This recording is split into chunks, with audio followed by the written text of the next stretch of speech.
대한민국 중심 채널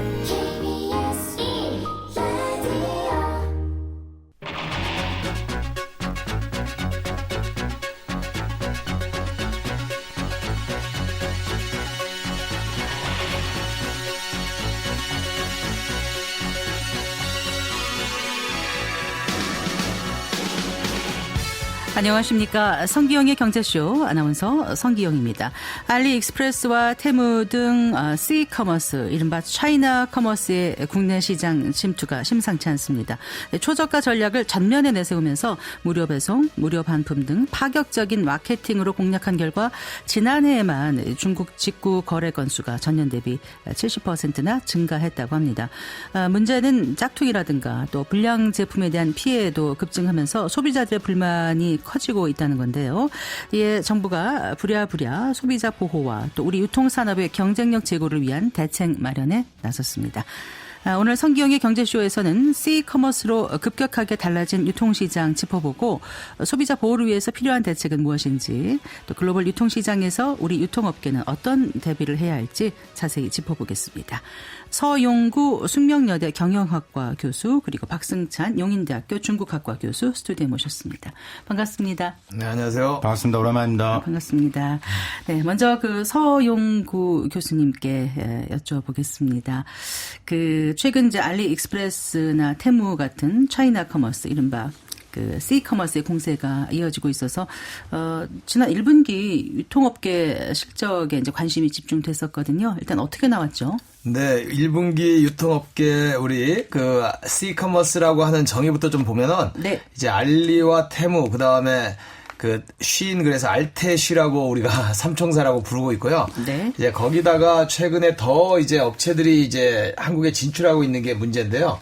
그래서 지금 다 업체를 합치면은 타오바오, 티몰, 그다음에 요새 틱톡샵까지 합치면은 한 6, 7개 업체들이 이제 한국에 상륙하고 있기 때문에 두렵다라고 하는 거고, 차이나 커머스, 이게 직구를 포함해서 중국의 커머스들이 한국에 오고 있는 건데요. 네. 이제 최근에 이렇게 뉴스가 됐던 거는 사실은 이제 우리 이제 이커머스 시장은 우리 오프라인하고 달라서 속도가 굉장히 빠르거든요. 그래서 monthly active user라고 하는 마우라고 우리가 부르는 이제 매달 활성 고객 수에 따라서 이게 마켓시어를 측정하는 새로운 어떤 방식인데, 네.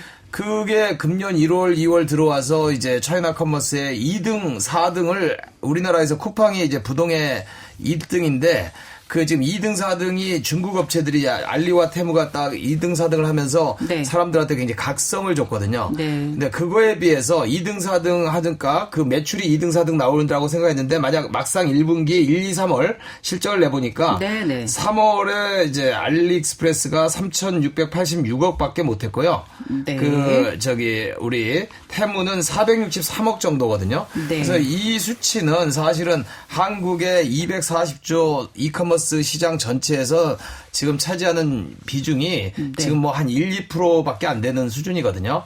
그래서 우리가 이제 활성 고객 수가 너무 많아가지고 네. 깜짝 놀랐는데, 실제 막상 까보니까 객단가라고 하는, 한번 이제 클릭 수는 많았지만 객단가가 낮기 때문에 큰 영향은 못 미쳤다, 이렇게 일단 볼 수가 있는데요. 네. 앞으로가 문제가 되겠습니다. 네.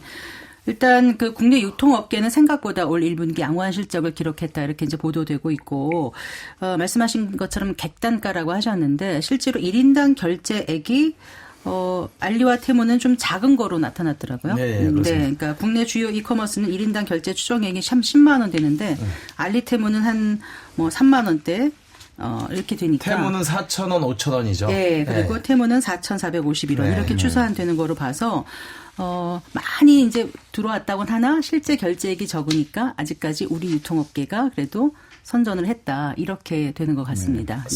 네. 어쨌거나 유통업계 1분기 선방했다라는 평가에도 중국 커머스의 성장은 정말 분명 놀라울 정도지 않습니까? 일단 이용자 수라든가 매출, 그리고 거래액 같은 어떤 지표가 있으면 좀 들여다봤으면 하거든요. 박승찬 교수님. 앞에서 교수님 말씀하셨는데, 조금 더 이제 3월까지 이제 상황을 보시면, 일단 1위가 쿠팡인데 한 3천만 명이 넘는데, 2위가 이제 알리고, 그러니까 이제 그 11분가를 추월해서 이제 원래 4위였던 테무가 3위로 올라서고 네. 그래서 두 개 합친 이제 사용자 수 뭐 지금 급격하게 테무가 지금 늘어나고 있기 때문에 그래서 이제 2위와 3위를 합치면 지금 정확히 한 1,715만 명 3월 기준으로 했을 때 그렇습니다. 네. 근데 이 두 개 지금 시커머스인데 지금 이제 저희가 보고 있는 것은 4개 플랫폼이거든요. 저희가 지금 시커머스라고 지금 우리 눈앞에서 지금 이 사태를 벌어지게 만들고 지금 작년 말부터 지금 현재까지 계속 지금 이야기하고 있는 게 바로 지금 알리테모는 지금 뭐 가장 핫한 거고요. 그다음에 쉰하고 네. 틱톡샵인데 이 합치면 이제 훨씬 더 많아지는 거죠. 네. 그렇기 때문에 이제 우리가 이제 봐야 될 것 같고 좀 이게 좀 정확한 이제 말씀이면 그러니까 작년에 우리가 여러분들 기억하실 겁니다. 작년 3분기 통계가 나오고 난리가 났었거든요. 이건 뭐지? 직구하면 원래 이제 미국 직구인데 네. 갑자기 중국 직구하면서 알리가 갑자기 우리가 뭐 우리 연예인 광고가 나오면서 네. 성장이 시작했고. 네. 근데 그리고 나서 테무가 올해 초에 뭐 또 급격하게 성장을 합니다. 그래서 PPL 광고도 하고. 작년 기준을 보면요. 중국 직구가요. 121.2% 급증했습니다. 네. 그러니까 전년 대비. 근데 미국 직구는요. 마이너스 7.3%였습니다. 아, 그래요? 네. 네. 그러니까 일본 같은 경우도 한 11%. 그러니까 중국 직구가 엄청나게 성장을 했죠. 그래서 이게 있기 때문에 뭐 아까 모두에도 설명을 하셨겠지만 우리 직구의 정확한 68%가 중국 시커머스를 통해 구입하고 있다. 그렇기 때문에 이게 지금 이제 시작인데 이제 쉰이나 특히 이제 틱톡샵 이제 이는 알리나 테무도 두려워하는 네. 틱톡샵까지 들어오면 네. 지금 한국 내에서 시커머스 분위기가 직구가 훨씬 더 이제 증가될 것으로 보여진다. 객단가 아까 말씀하신데 간단히 설명을 드리면 네. 객단가가 작년에서 중국 29달러입니다.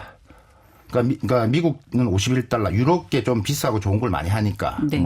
근데 한 120달러 정도, 129달러 정도 됩니다. 그래서 지금 이제 29달러인데 워낙 이게 싸다 보니까 많은 분들이 주문하다 보니까 이게 전체 금액으로도 네. 지금 뭐 금액이나 건수로도 네. 이미 뭐 중국이 다 1등을 하고 있습니다. 틱톡샵은 그러니까 틱톡 앱 안에 있는 상점으로 이제 영상 콘텐츠와 그 쇼핑을 결합한 미디어 커머스잖아요. 그렇죠. 네. 미디어 커머스라기보다는 저희들은 어떻게 이야기하나 펀 커머스입니다. 펀. 흥미 커머스입니다. 네. 그러니까 이 풀필먼트도 좀 나름의 틱톡이 갖고 있는 또 특징들이 있고 그렇기 때문에 많은 이제 그 소비자 입장에서 재밌게 보면서 그냥 쉽게 결제가 가능하기 보다가 때문에 결제가 가능하니까. 네. 그래서 아마 틱톡은 속내로 이렇게 얘기하고 있을 겁니다. 알리하고 테무한테 너희들 지금 떨고 있니? 지금 아시겠지만 미국 이야기를 좀 해보면요. 사실 네. 미국 같은 경우도 알리는 미국에서 별로 존재감이 별로 없고 테무나 쉰이 미국에서 엄청납니다. 네. 태어날 때부터 테무는 태생적으로 네. 미국 시장을 보고 태어났기 때문에 네. 그렇습니다. 그런데 이제 그러니까 틱톡이 들어가 있는데 눈치를 보면서 작년에 늦게 들어갔는데 그 올라가는 증가 속도가 어마어마 빠릅니다. 그 얘기는 조금 잠시 후에 다시 좀 나눠보도록 하고요. 네.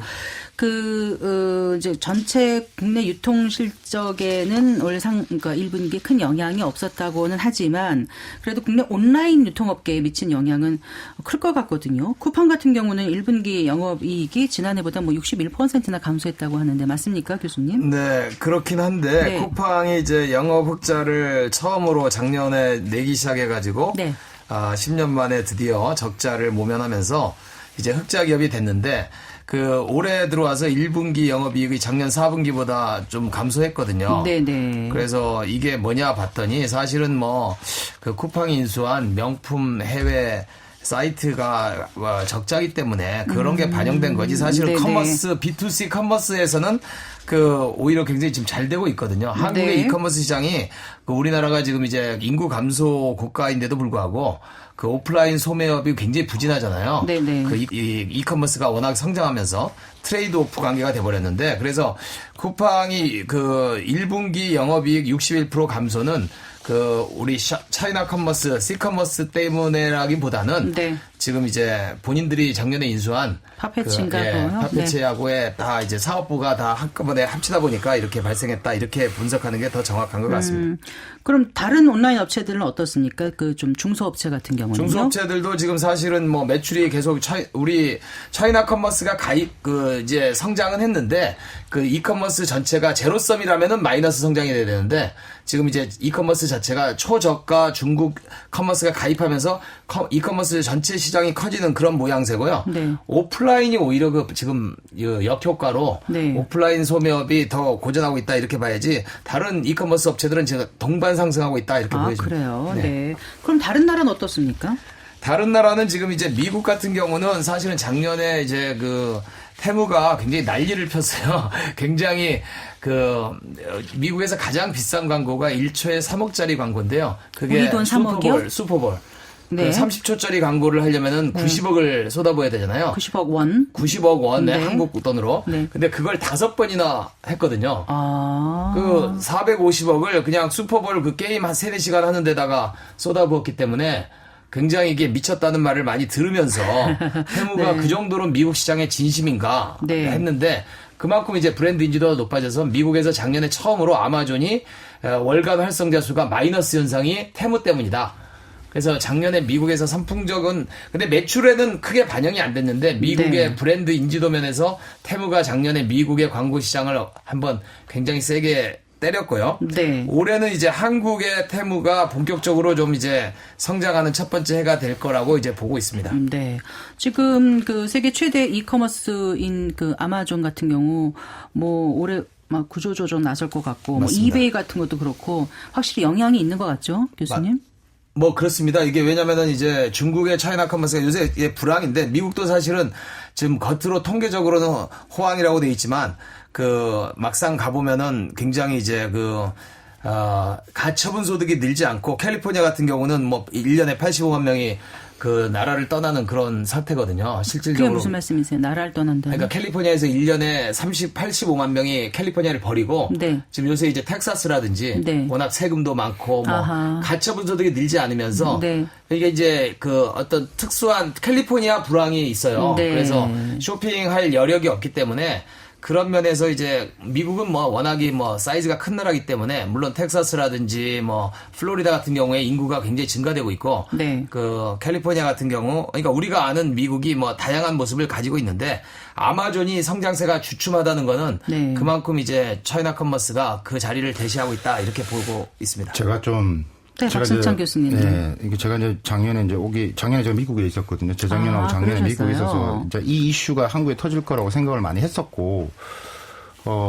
이제 제가 관심사는 이게 미중 간에 또 하나의 불씨가 될 것으로 이제 판단을 했는데, 지금 시커머스 지금 미국 내에서 어떤 뭐 유럽도 마찬가지 전 세계적으로 지금 이게 지금 휩쓸 공습을 하고 있다 이렇게 표현이 맞을 것 같은데, 지금 한국은 지금 작년 이제 4분기부터 이렇게 해가지고 지금 올해까지 일어나고 있는데, 미국 상황을 좀 보시면요 이렇습니다. 그러니까 테무 지금 미국 시장은 알리가 아니라 그러니까 쉰하고 테무. 요 두 개가 쉰도 만만치 않습니다. 그래서 쉰도 만만치 않기 때문에 그러니까 미국 내에서 그러니까 쇼핑 앱 다운로드 수를 봤을 때 쉰이 더 많이 다운받았습니다. 네네. 그래서 그다음에 테무가 했고요. 테무가 지금 전 세계 한 49개 정도 국가에 나가 있는데 지금 1년 6개월만 미국 시장 들어간 만에 거의 테무 매출액 전체에서 그러니까 2023년도 테무 매출액이 한 160억 달러 정도 되는데 네. 60%가 미국에서 나왔어요. 아, 그래요. 네, 그래서 지금 그러니까 아마존에 들어가 있는 셀러들이 이제 이런 고민을 하는 거죠. 야, 네. 우리가 지금 아마존에 들어가 있는데 야, 이거 지금 테무하고 쉰도 들어가야 되겠다. 이동을 좀 같이 해야 되겠다. 네네. 이게 지금 일어나고 있는 상황이라는 거죠. 아, 네. 그 테무라는 게 그 중국 3대 전자상거래 업체죠. 핀더더 그 홀딩스가 이제 해외 시장 공략하기 위해서 미국 보스턴에 세웠죠. 맞습니다. 네. 원래는 중국에서 시작했는데 네. 했는데 아까 말씀하셨다시피 태어날 때 테무는 미국 시장을 했기 때문에 보스턴에 네. 이제 근거를 두고 있는 거죠. 네. 지금 이제 49개국에 말씀하신 대로 진출해 있고 아까 우리 서용구 교수님께서 말씀하신 것처럼 알리익스프레스, 테무, 쉬인, 틱톡샵 이렇게 합해서 중국 전자상거래 시장에서 네 마리 용이다 이렇게 지금 불리고 있지 정확하면 않습니까? 해외 직구 플랫폼. 네, 해외 직구 플랫폼. 네. 근데 이제 우리나라 이커머스 업계를 좀 생각을 해보면은요, 이전부터 이제 중국 해외 직구 간간히 이용하기는 해도 글쎄 이런 표현이 어떨지 모르겠습니다만 좀 불신이 높았다 그럴까요? 그렇죠. 그랬었는데 그리고 또 폭발적으로 성장한 코로나19 기간에도 국내 업체들은 또 성장을 계속했고요. 네.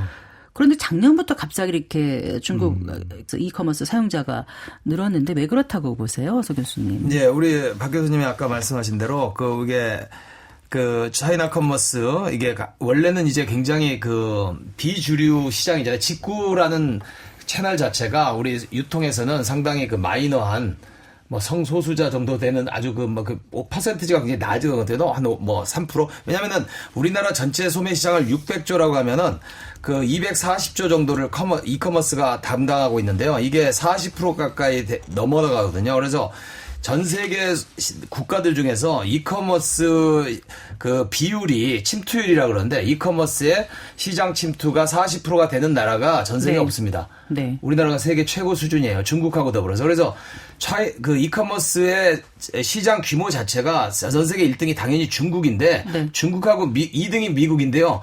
1등하고 2등 차이도 어마무시하거든요. 2등하고 10등까지 나라를 전부 다 이커머스 합한 합쳐도 것보다? 중국이 많아요. 아, 네. 그래서 이제 2등이 미국이고 3등이 영국이고 4등이 일본이고 5등이 한국입니다. 그래서 네, 네. 한국의 이제 경제 규모를 뭐 GDP상으로 세계 11위, 12위 정도 하잖아요. 그래서 전자상거래는 세계 5등인데 일본하고 거의 숫자 차이가 없다. 아. 그럼 영국하고도 거의 숫자 차이가 없어요. 그러니까 3, 4, 5등은 다 고만고만해요. 그래서 그렇군요. 제가 이제 보니까 이제 한국의 전자상거래 시장은 그 우리나라 이제 전체적인 경제 포지션상 굉장히 높은 데 있어요. 그래서 한국이 유통 선진국이에요. 이커머스 상에서는. 네. 근데 이제 중국이 워낙에 경제가 그 코로나 이후로 중국 내수 시장이 위축이 되면서 그동안에 폭발적으로 성장했던 알리라든지 네, 테무도 2015년 이후로 폭발적으로 중국에서 성장하다가 내수 시장의 한계를 느끼고 지금 해외로 본격적으로 진출해야 되는데 딱 보이는 게 이제 한국이 네. 이커머스 시장이 너무나 매력적입니다. 네. 우리가 계속 두 자릿수 성장을 하고 있고요. 물류가 우리나라처럼 아파트에 사는 나라가 어디 있습니까? 그죠? 그래서 상당히 침투하기 좋은 환경을 가지고 있다 이렇게 보여요. 배송도 좀 훨씬 배송하는 효율적인 입장에서 최고죠. 편하겠죠. 예. 네, 박승찬 교수님 무슨 말씀 한국에서 왜 덧붙여주시려고요? 네. 이렇게 붐이 생기고 난리냐라고 했을 때 조금 더 객관적으로 제가 설명을 좀 드려보면 이런 것 같습니다. 일단 우리 통계청 자료를 보면요. 건수로 보면 이미 2020년도에 중국 직구가 1등입니다. 우리에서는. 아, 그랬나요? 건수로 보면. 그러니까 건수로. 자잘구량을 많이 샀겠죠. 네네. 네, 우리 통계청입니다. 1위고 금액으로 했을 때 2022년도에 이미 이제 미국 직구를 하고 이제 1등을 했었습니다. 2022년도에. 네. 그런데 왜 2023년도에 특히 작년에 네. 왜 이제 3분기 그러니까 결과가 나오면서 와 이건 뭐지? 일반 사람들은 일반 분들은 이 통계를 잘 모르시기 때문에 우리는 미국 직구지 이렇게 생각했는데 갑자기 통계청 관세청 자료가 미국 직구를 엄청 앞서 나간 아까 데이터 말씀드렸다시피 미국 직구가 전년 대비 120%를 성장을 했죠.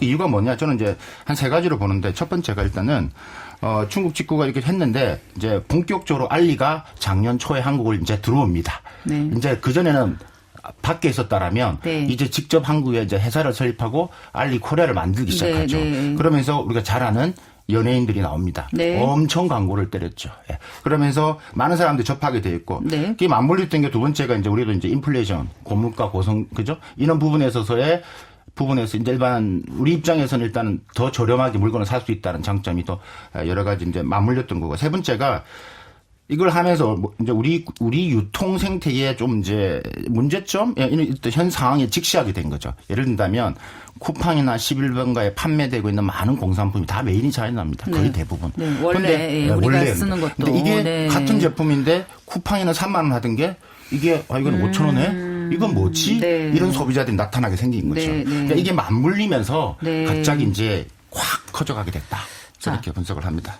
미국에서는 그럼 쉬인을 좀 많이 활용을 해보셨나요? 쉬인, 테무 다. 네, 테무도 많이 예, 쓰시고 예. 우리 서 교수님께서도 이 직구를 다 사용해 보셨습니까? 예, 다 하나씩 사봐. 테무에서 2,700원짜리 운동화 2개 사서요. 네, 지금 하나 신고 오신 버리고 건 아니죠? 예? 지금 신고 오신 건 아니죠? 예, 하나는 신고 있습니다. 지금 신고 온 건 아닌데. 아, 네네. 하나는 신고 있는데 하나는 신고 왜 있어요. 버리셨어요? 너무 이게 약간 불량이더라고요. 하나는 뭐 불량이고. 끈이 불량이요? 아니면 아니 여기 그 접촉하는 네, 바닥하고 접촉하는 데가 구멍이 뚫릴 정도로. 접착제가. 근데 안 이제 좋았군요. 테무가 이제 좀 더 부연 설명하면은 테무는 그러니까 지금 제가 이제 이커머스가 네. 종합몰이 있어요. 네. 쿠팡처럼 종합몰이 있고 알리익스프레스는 종합몰인데 테무는 종합이긴 종합인데 중국에서는 식품을 다루지만 여기 한국 해외 직구에서는 상당히 취미 상품을 많이 다루잖아요. 네, 네, 운동화라든지 이런. 그런데 이제 이게 만들어지는 데가 우리가 알던 중국이 아니더라고요. 그러니까 중국의 3선, 4선 도시에서 주로 네. 만들어지고 3선, 4선 도시에서 성장했던 네. 쇼핑 앱이에요. 네. 콜린 황이라고 하는 1980년 출생한 중국 사람이 네. 이게 우리 항저우 출신이에요. 1964년 출생한 우리 알리바바의 마윈 회장. 마윈 회장하고 나이 차이는 16살 차이 나는데 굉장히 마윈을 숭상하면서 컸더라고요. 네. 그래서 저장대학을 졸업하고 미국에 가서 컴퓨터공학으로 석사를 했어요. 네. 그래가지고 이제 이분이 콜린 황이 만든 2015년에 그 쇼핑 앱이 테무인데 네, 네. 기존의 쇼핑 앱하고는 굉장히 많이 다르다. 왜냐하면 판매자들끼리 경쟁을 해서 가격을 낮추는 그런 알고리즘을 탑재했다. 이렇게 네. 보시면 되겠습니다. 네. 자, 오늘 성기영의 경제쇼에서는 급격하게 성장하고 있는 중국 이커머스와 위기감이 커진 국내외 유통시장에 대해서 얘기 나눠보고 있습니다. 서용구 숙명여대 경영학과 교수 또 박승찬 용인대학교 중국학과 교수와 함께하고 계신데요. 잠시 후에 계속해서 얘기 이어가겠습니다.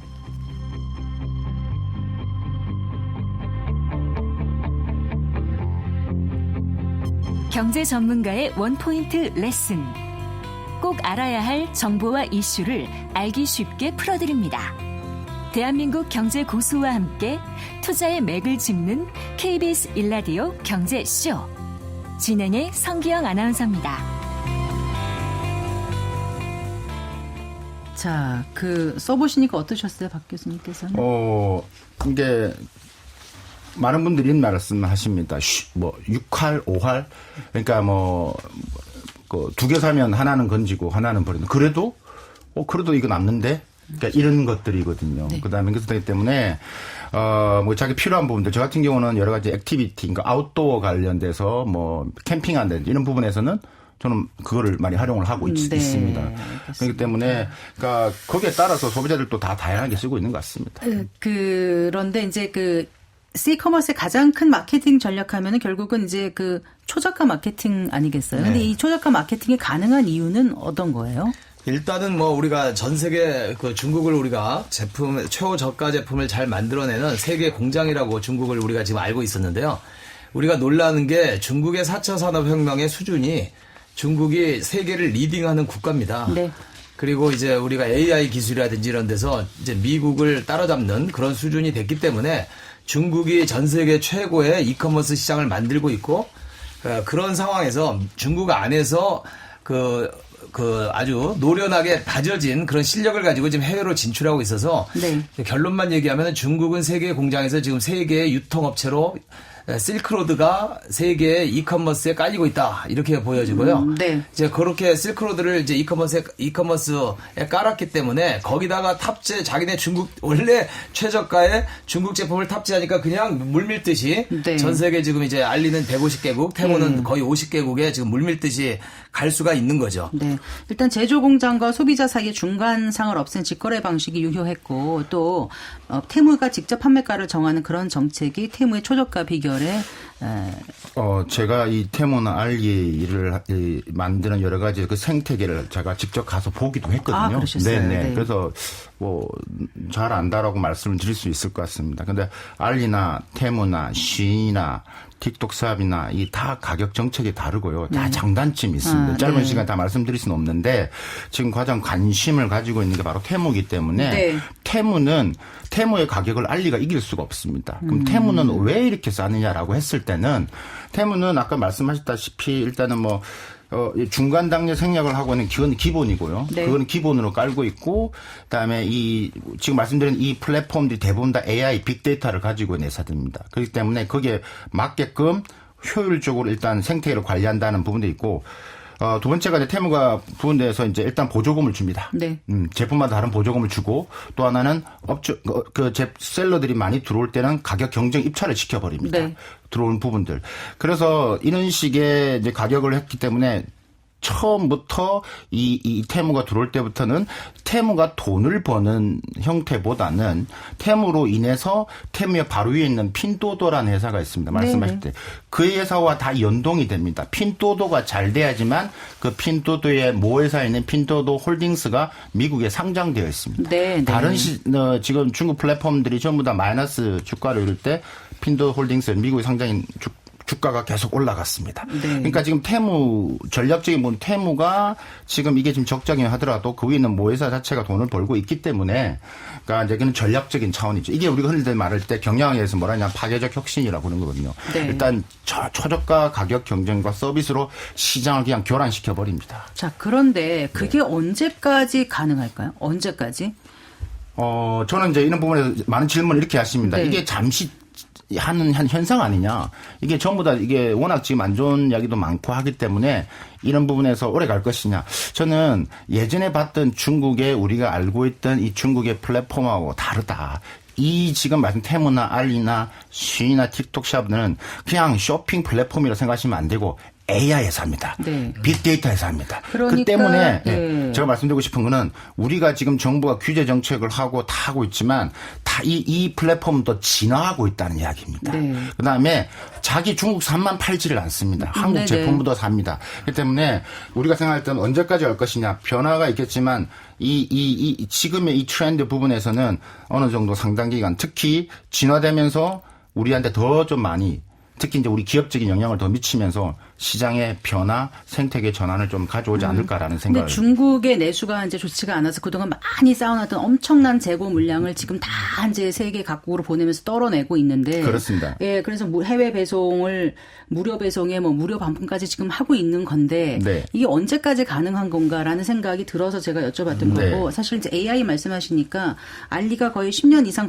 걸려서 이룬 성과를 테무가 한 2년 만에 추월할 기세다 이렇게까지 보도 나오는 거 보면 그게 이제 AI 때문에 가능한 게 아닌가라는 생각도 제가 박승창 교수님 말씀 들으면서 생각을 하게 돼요. 자, 그러면 언제까지 이렇게 할 수 있는지 결국 시장을 장악한 후에 그러면 그다음에 이제 가격 인상을 하는 건가? 다 이제 일로 가두리처럼 들어오니까 그다음에 이제 인상하는 거 아닌가? 그런 속내는 아닐까요, 박승창 교수님?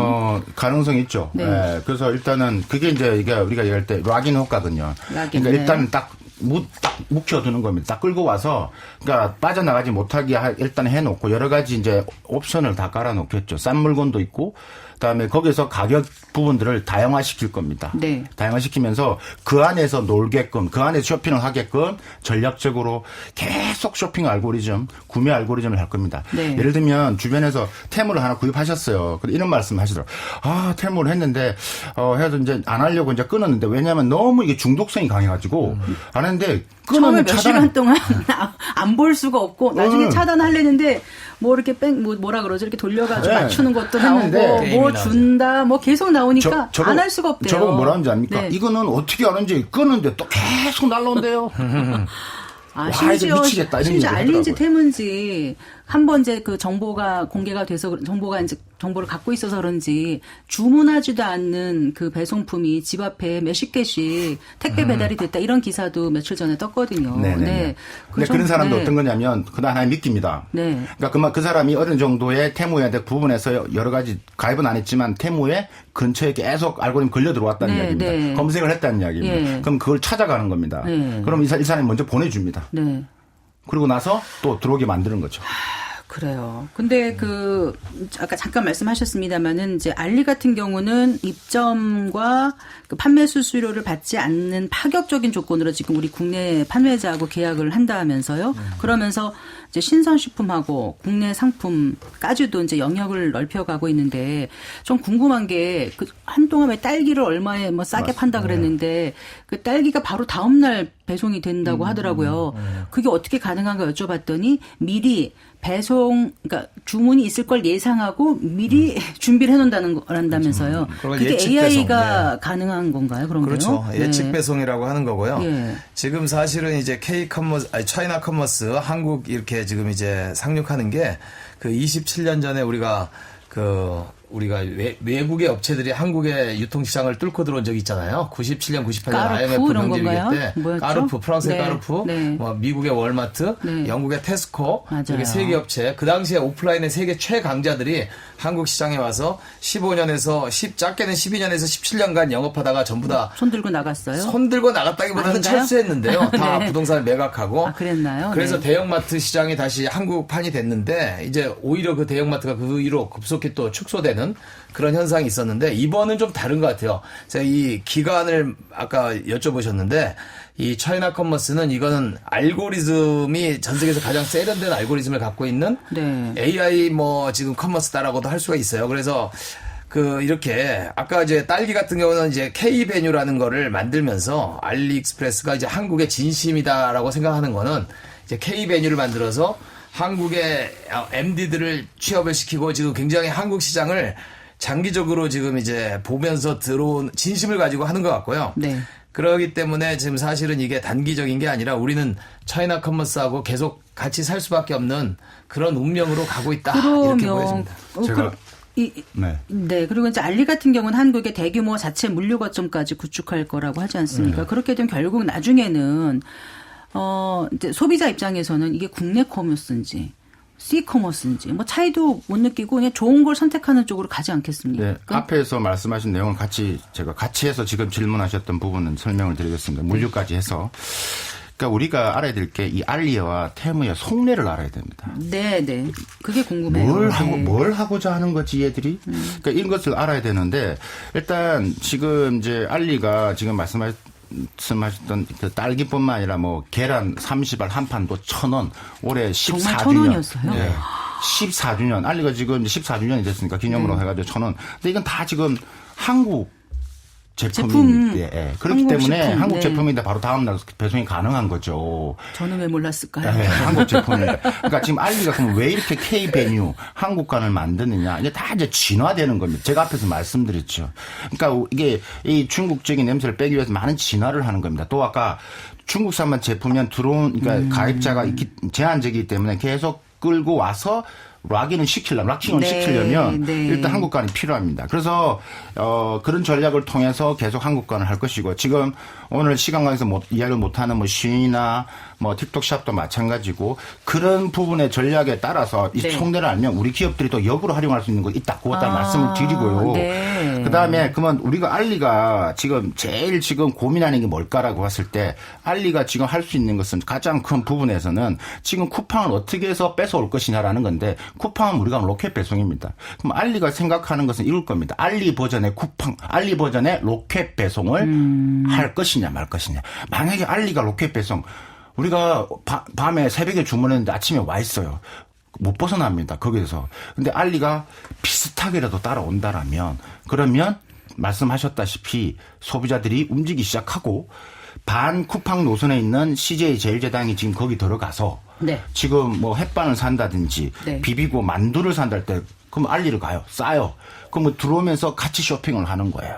그러니까 이렇게 지금 진화되고 있기 때문에 진짜 아직도 아니지만 만약에 배송까지 이런 물류 배송까지 이제 로켓 배송이 들어가면 이 파는 또 다른 국면이 또 나타나게 되는 거고요. 이걸 알기 때문에 지금 쿠팡이 하는 얘기 그렇죠. 쿠팡은 계속해서 오지라도 더 배송센터를 만들어서 어느 지역에 살든 더 깔겠다라는 게 지금 알리가 지금 이야기를 하고 있는 거죠. 아니 쿠팡에서 이야기를 하고 있는 거지 않습니까? 네. 오늘 성기영의 경제쇼에서는 급격하게 성장하고 있는 중국 이커머스와 위기감이 커진 국내외 유통시장에 대해서 얘기 나눠보고 있습니다. 잠시 후에 계속해서 얘기 이어갈게요.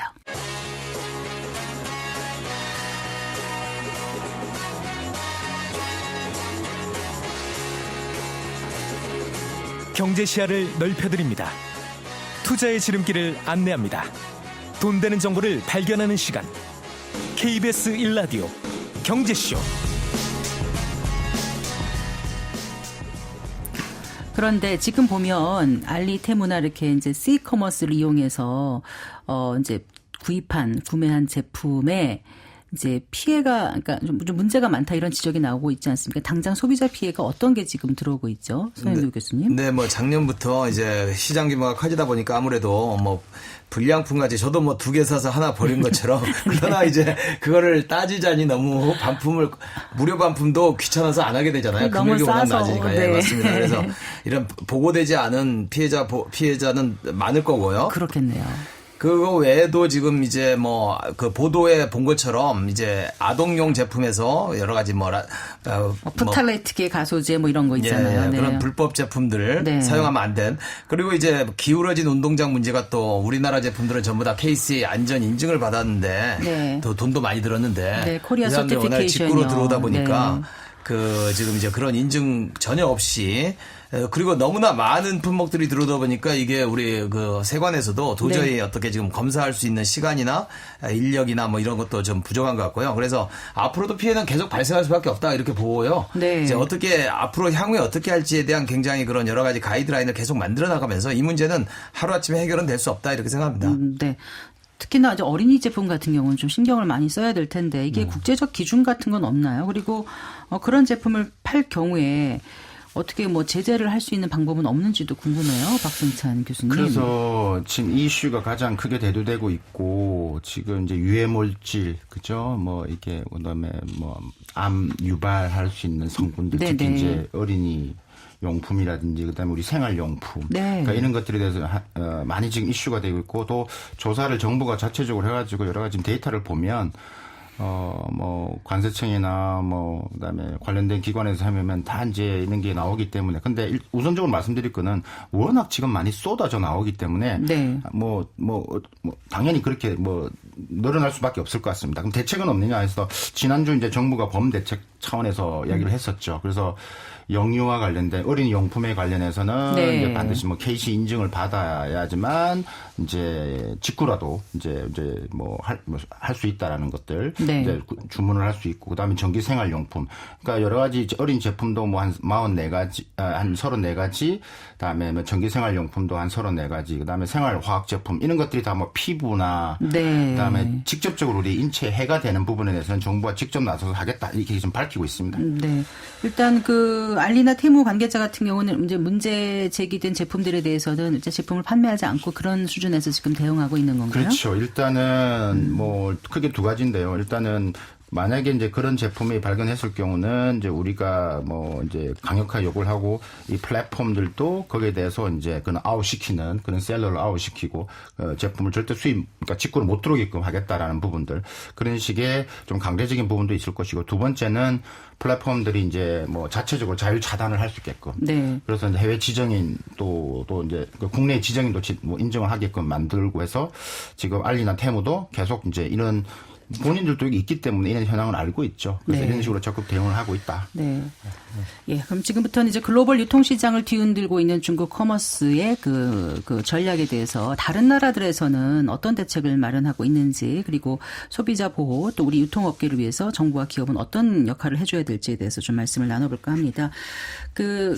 유럽이나 미국에선 지금 C-커머스 공세에 어떻게 대응하고 있는 겁니까? 박승찬 교수님. 지금 이 나라와 다른데 예를 들면 일단 우리 미국부터 이야기를 해야 되겠죠. 네. 그러니까 미국은 가장 첫 번째 타겟이 바로 이제 틱톡인데 지금 틱톡 같은 경우는 이미 하원 통과했고 상원 통과했고 바이든 대통령이 이제 서명까지 했습니다. 네, 네. 그래서 이제 했는데 이게 이제 뭐 일단 또 한 1년 정도 기간이 있기 때문에 그러니까 이게 또 선거에 또 영향을 미치기 때문에 네. 뭐 지금 뭐 워낙 틱톡이 미국 내에서 영향이 크기 때문에 3억 4천만 명 인구 중에서 1억 7천만 명이 틱톡에 가입돼 있습니다. 네. 그래서 뭐 올 초에 지지율이 안 오르니까 바이든 대통령이 틱톡에 직접 나와서 그래서 막 비판을 받았죠. 네. 자, 어쨌든 이 틱톡이 지금 일하면 틱톡 샵도 당연히 이제 안 되는 겁니다. 네. 근데 일단 이게 진짜 최종적으로 이제 지금 틱톡 같은 경우도 바이트댄스 모회사가 지금 이제 항소를 그러니까 법 제소를 했는데 이게 어떻게 될 것이냐 좀 지켜봐야 될 것 같습니다. 왜냐 그러면 이게 2020년도 트럼프 있을 때도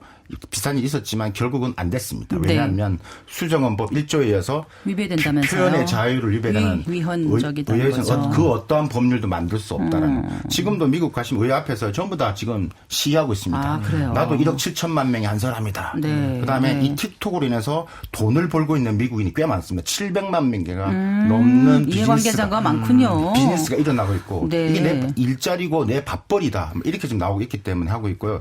어쨌든 가만히 있지 않을 것 같고요. 미국에서는. 근데 이거 다음에 제 생각에는 아마 그 다음에 시인이 될 가능성이 높다. 네. 그 다음에 테무 이렇게 네. 될 것 같고요.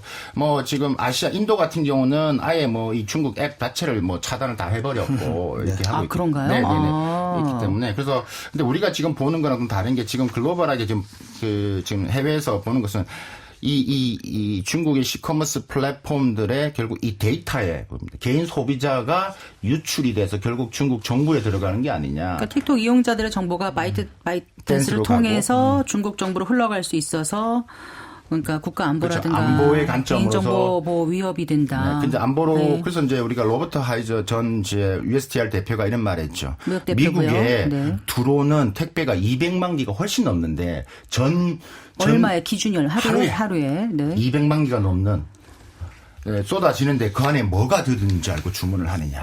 미국의 의류협회. 네. 지금 이렇게까지 나온 것은 결국 미국 정부가 만들어준 거다. 왜냐하면 직구할 때 미국은 지금 이제 금액이 예전에 200불에서 800불로 금액을 올렸죠. 네. 그러니까 워낙 주문할 수 있는 양이 많아졌죠. 그러다 보니 이걸 결국 이게 미국 정부가 한 게 아니냐라고 네. 이제 미국 이제 의류 패션업에서 이야기를 하고 있고 다른 공산품 미국에 있는 이런 협회 연맹들에서는 이렇게 계속 놔뒀다가는 우리 다 죽는다. 네. 이런 식의 나오고 있을 정도로 네. 심각하게 대응하고 있다. 그래서 말은 지금 데이터 얘기를 또 하지만 데이터도 중요하지만 산업의 생태계가 지금 무너지고 있기 때문에 미국 네. 정부가 좀 강력하게 지금 해야 되는데 지금 이 대선을 두고 이제 여러 가지를 지금 잣대를 보고 있는 거죠. 네, 유럽 같은 경우도 독일 같은 경우도 뭐 테무 제품이 주로 배송되는 국제 저가 소포에 대해서 세관 단속 강화 뭐 하고 있고 프랑스 같은 경우도 그 강도 높은 패스트 패션 규제 법안 의결하고 이렇게 좀 대응하고 있는 것 같은데요.